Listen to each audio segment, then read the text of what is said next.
La confianza es motor de inversión y de apertura de los ojos para acelerar oportunidades comerciales en las empresas.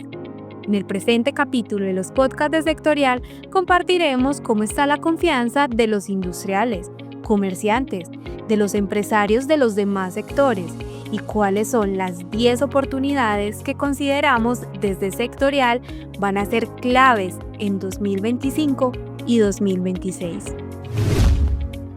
Que Desarrollo hace una medición de la confianza en dos vertientes. Analiza la de los que fabrican las cosas, es decir, la confianza de los industriales, y de los que venden las cosas, es decir, el índice de confianza comercial o de los comerciantes.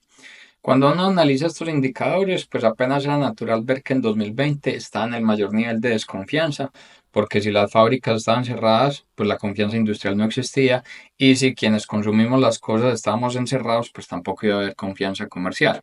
Posterior a eso, en 2021 y en 2022, la confianza comercial registró un muy buen indicador y eso se ve reflejado en el nivel de ventas que ocurrió en ese periodo. Sin embargo, la confianza de los industriales no se materializó. Se encontró que gran parte del ritmo de crecimiento de ventas después de ese nivel de aislamiento fue capturado principalmente por las importaciones que por la fabricación local. Luego, cuando uno analiza 2023, 2024, la mezcla de alta inflación, altas tasas de interés, baja productividad y una ausencia en una política sectorial de recuperación desde el gobierno, pues llevó a que esos índices de confianza estuvieran negativos, representaran un comportamiento bastante desfavorable. Nosotros desde Sectorial hacemos también un índice de confianza, se llama el índice de confianza sectorial, lo pueden encontrar en nuestro sitio web en www.sectorial.co en la sección de novedades. Ahí periódicamente presentamos este índice. Nosotros lo que hacemos acá es que nos vamos transversal a todos los sectores de la economía. Y miramos en un puntaje de 0 a 100 cómo está esa confianza al interior de los empresarios que participan en esos diferentes sectores. Si el puntaje se acerca a los 100 puntos, pues nos indica que hay un alto nivel de confianza. Si se acerca a los 0 puntos, quiere decir que hay total desconfianza. El registro al cierre de diciembre del 2024 nos marcó 40 puntos. Si todas las cosas fueran malas, pues ese índice estuviera en 0 puntos. Si todo fuera bueno, pues estaría en 100 puntos. Las cosas buenas que se registran al cierre del 24 que ayudaron un poco al frente de confianza tienen que ver con el agro, no solamente en café, o sea, café se destaca, pues marca una producción que te incrementa un 20%, el valor de la cosecha en 13 billones de pesos, pero también tienes, por ejemplo, un cacao incrementando exportaciones del 103%, lo que tiene que ver con los elementos herbales año a año creciendo al 10%, la culupa resaltando en todo este mercado de las pasifloras creciendo en el orden del 20%. Ahí hay un muy buen desempeño. Segundo elemento que ha pegado favorablemente en confianza, pues no es la alta confianza, pero en esos 40 puntos es que se están viendo iniciativas que promuevan el desarrollo de un segmento asociado al hidrógeno verde. El e-commerce creció el año pasado a una tasa superior al 10%. El comercio en los demás segmentos a partir de octubre registrando buenos indicadores. Y lo que tiene que ver con el turismo de no residentes.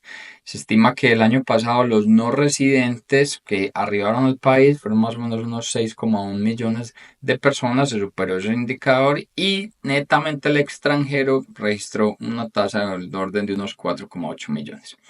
Ahora bien, eso fue lo bueno, pero recordemos que el índice apenas está en 40 puntos. ¿Por qué? Porque se están registrando elementos completamente negativos y que pegan en la confianza en sectores como el transporte, la construcción civil, la construcción inmobiliaria, lo que tiene que ver con el frente asociado a la salud, la minería, el petróleo, el carbón, un elemento bastante desfavorable en el frente de la industria. Entonces terminas encontrando una mayor cantidad de sectores afectados o en desconfianza versus pocos sectores en una situación de confianza. En Sectorial, calificamos mensualmente el desempeño de 16 macrosectores, con el cual podrás diagnosticar el riesgo de operar en un sector. Para conocer más sobre este estudio, visita www.sectorial.co. Ahora bien, en medio de la crisis, de la adversidad, de las cosas negativas, pues tiene que identificar uno dónde hay oportunidades para poderlas acelerar, ubicar equipos comerciales al interior de las organizaciones en ese tipo de nichos para poder mantener un crecimiento o una estabilidad en la dinámica de ventas y que la compañía se pueda mantener sostenible. Nosotros hemos priorizado 10 oportunidades sectoriales para 2025-2026. También los invito a que consulten en sectorial. Hay un servicio que se llama Sistema de Alertas y Oportunidades, que básicamente lo que busca es mostrarle a las empresas cuáles son las cosas buenas que van a pasar en los próximos años, en los próximos meses y cuáles van a ser las cosas negativas. ¿Cuáles son entonces estos 10 sectores que estamos priorizando? El mercado asociado al turismo, pero de residentes extranjeros. El tema agrícola asociado al aguacate, el cacao, al limón Tahití. El segmento de economía silver, es decir, las personas mayores a 60 años. El mercado de mascotas, lo que tiene que ver con servicios financieros por la expansión de los servicios digitales que están promoviendo inclusión financiera. Estamos viendo un buen comportamiento del comercio para este 2025 y en el 2026.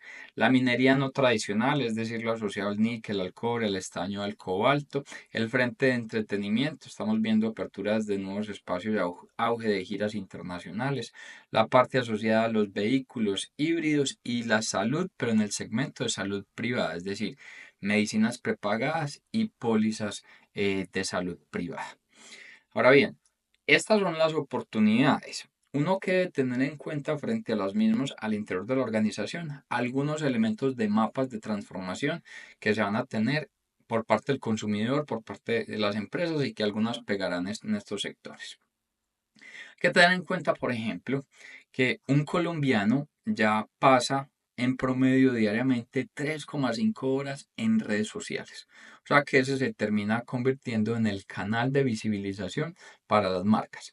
¿Qué están viendo estas personas? Principalmente contenido asociado a gastronomía, restaurantes, temas asociados a viajes y temas asociados a tecnología. ¿Y cuáles son las plataformas preferidas de redes sociales? En primer lugar está siendo TikTok, segundo Instagram y el tercero termina siendo YouTube. Se habla también mucho del frente agrícola, el potencial que tiene Colombia, pero ahí hay un reto. Por ejemplo, en la política gubernamental de buscar entregar 3 millones de hectáreas a campesinos. La Contraloría hizo un análisis y con las condiciones fiscales del país para poder materializar ese objetivo nos tardaríamos alrededor de unos 3.984 años. Hablamos un poco del tema de servicios financieros. Hay unas oportunidades muy fuertes en este tema de inclusión, teniendo en cuenta que se estima más o menos que en Colombia hay 10 millones de personas que están en el mercado de gota a gota, versus o apenas encontrando 13 millones de personas en un crédito formal. Luego, con todos estos elementos, hay que tener en cuenta que uno de los grandes promotores o elementos que ayudan al crecimiento tiene que ver con las tasas de interés. Pero acá estamos encontrando un reto. El nuevo presidente de Estados Unidos, Donald Trump, va a generar una política arancelaria importante. Esa política arancelaria hará presiones en materia de inflación en Estados Unidos. Entonces la Reserva Federal en Estados Unidos probablemente no vaya a tener una política que vaya a hacer mayor cantidad de reducciones de tasas. El Banco Central Colombiano, que termina siendo el Banco de la República, el emisor, analiza mucho el comportamiento de la tasa de interés en Estados Unidos para ver si disminuye o no sus tasas. Entonces nosotros no vemos muy claro una caída marcada en las tasas de interés para este 2025. De esta manera, estas son las oportunidades que estamos viendo, las alertas que estamos encontrando para estos 2 próximos años y el objetivo es que con esto puedan aprovechar elementos al interior de sus organizaciones.